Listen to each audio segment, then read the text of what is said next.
Hello friends, आज हम सीखेंगे एलसीएम, लासा, एचसीएफ। जो एलसीएम और एचसीएफ सीखने वाले हैं। 12, 10 और 6 तीन संख्या देंगे, इसका एलसीएम निकालना है। 40 और 190 का एचसीएफ मां से निकालना है।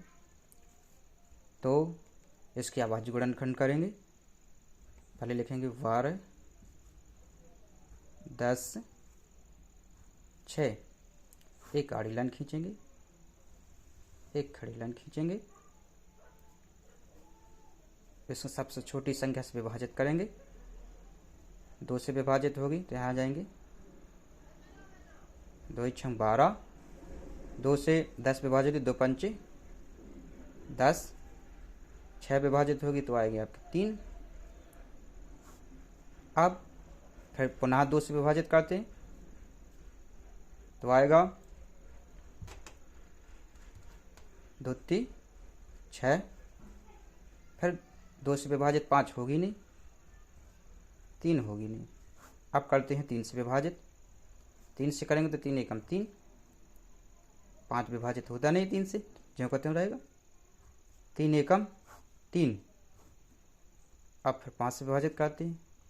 1 को 1 ही लिख देते हैं। 5 एकम 5, 1 1 1 1 आ गया। अब इसकी अभाज्य गुणनखंड जो भाग विधि से किए गए थे वो लिखते हैं। तो 2 कितनी बार है? 2 बार। 2 गुणे 2 गुणे 3 गुणे 5। 2 दूनी 4, 4 × 12, 12 पंचे 60। 60 आंसर हो गया। इसका एलसीएम, जिसको मासा बोला,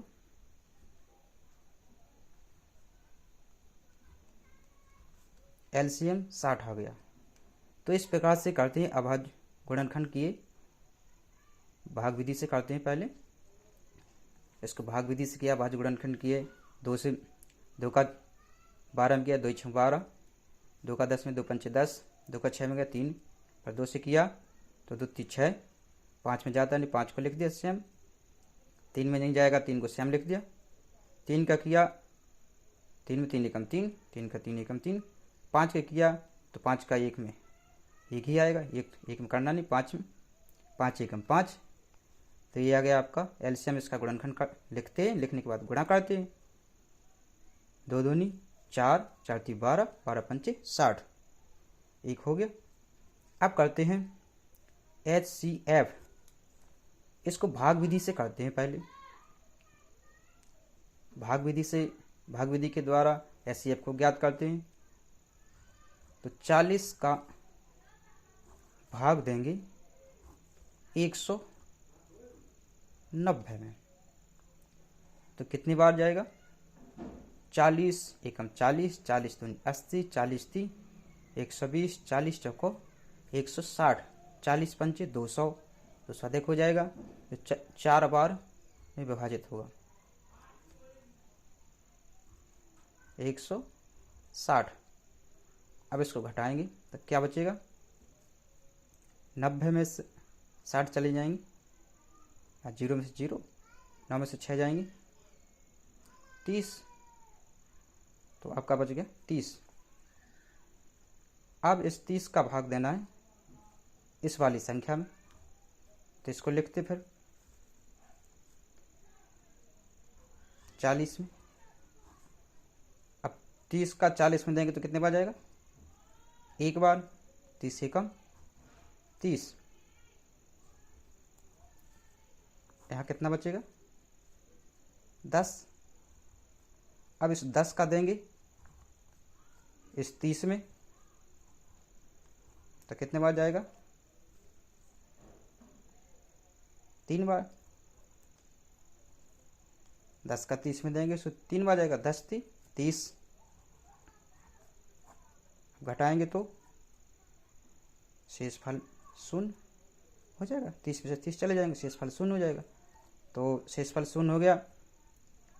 अब आपका जो HCF था, HCF वो आपका 10 हो गया। तो HCF ज्ञात करने के लिए भाग विधि से किया हल। इसको 40 का भाग दिया 190 में, 6 बार गया। 190 में से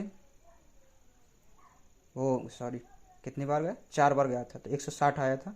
यहाँ पर 30 बचा, अब 30 का दिया 40 में तो 1 बार गया, यहाँ 10 बचा।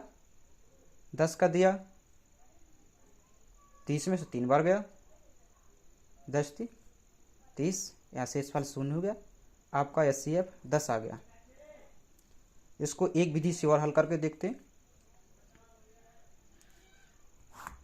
अभाज्य गुणनखंड के द्वारा।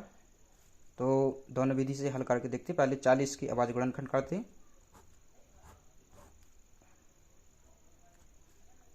तो यहाँ हो जाएगा 20, 10, 5, 5। अब 190 की करते हैं अभाज्य गुणनखंड। 2 से कटेगा, कितने बार, 2 नम 18, बच जाएगी 1, 5 10, 95।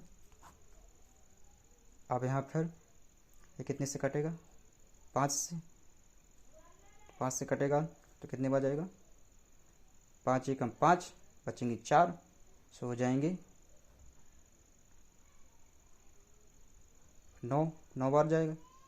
19 55, 19 का 19 में, 19 एकम 19। अब इसके दोनों को लिखते हैं। पहले 40 के अभाज्य गुणनखंड क्या हुए थे, 2 गुणे 2 गुणे 2 गुणे 5। 190 के कितने हुए थे, 2 गुणे 5 गुणे 19। अब देखना है इसमें इन दोनों के जो गुणनखंड लिख गए इसमें उभयनिष्ठ क्या है। इसमें 2 इसमें भी है, तो इसमें अपन पहले लिखेंगे HCF बराबर क्या लिखेंगे, 2 उभयनिष्ठ एक बार है, तो एक बार लिख दिया। 2 इसमें और दोबारा है नहीं, इसमें 5 है, 5 इसमें भी है, तो 5 लिख देंगे। अब इसका गुणा करेंगे तो 5 दूनी 10। आपका भाग विधि के द्वारा भी HCF 10 आया, मासा भाग विधि के द्वारा 10 आया, और अभाज्य गुणनखंड के द्वारा भी 10 आया। यदि आपको हमारी वीडियो अच्छी लगी हो तो लाइक, कमेंट और चैनल को सब्सक्राइब करें, और आगे और वीडियो देखने के लिए हमारे चैनल को सब्सक्राइब करें।